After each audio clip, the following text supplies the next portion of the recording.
देखिए क्वेश्चन में 12 में क्या कहा जा रहा है। A semi circular rigid cylindrical tube is placed on horizontal floor.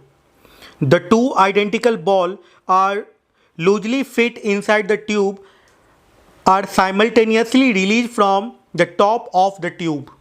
Each ball moves down the tube on either side.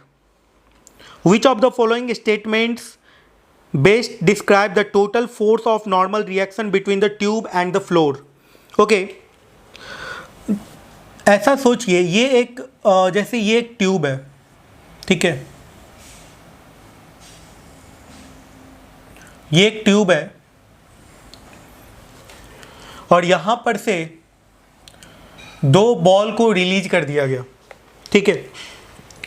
तो आपने देखा होगा, पढ़ा होगा कि कोई ऑब्जेक्ट को यदि अप सरफेस से रिलीज करते हैं तो वो एक थीटा एंगल जाके इस सरफेस को छोड़ देता है, ठीक है। और कॉस थीटा का वैल्यू कितने के बराबर होता है? 2/3 के बराबर होता है ना।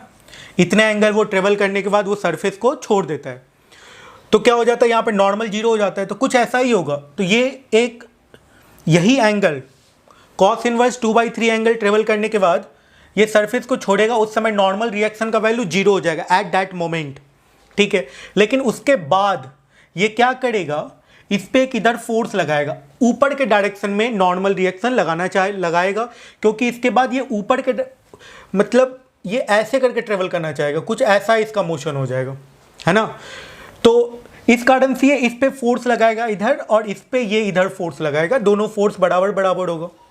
तो फोर्स का यदि अपर कंपोनेंट, अप कंपोनेंट, यदि फोर्स का ये जो कंपोनेंट है, मान लेते हैं कि ये एंगल अल्फा हो जाता है, तो F cos अल्फा और F cos alpha, 2F cos alpha का वैल्यू यदि इस mg के बराबर हो जाता है, इस ट्यूब के वेट के बराबर हो जाता है, तो ये ट्यूब इस सरफेस को छोड़ सकता है, कुछ ऐसा होगा। तो इसमें क्या होगा, tensile it first decreases, acquired a minimum value then increases. तो इसका सी ऑप्शन होगा, द ट्यूब में leave the ground, D option हो जाएगा। तो क्वेश्चन नंबर 12 का सी और डी ऑप्शन सही है। चलिए क्वेश्चन नंबर 13 में चलते हैं।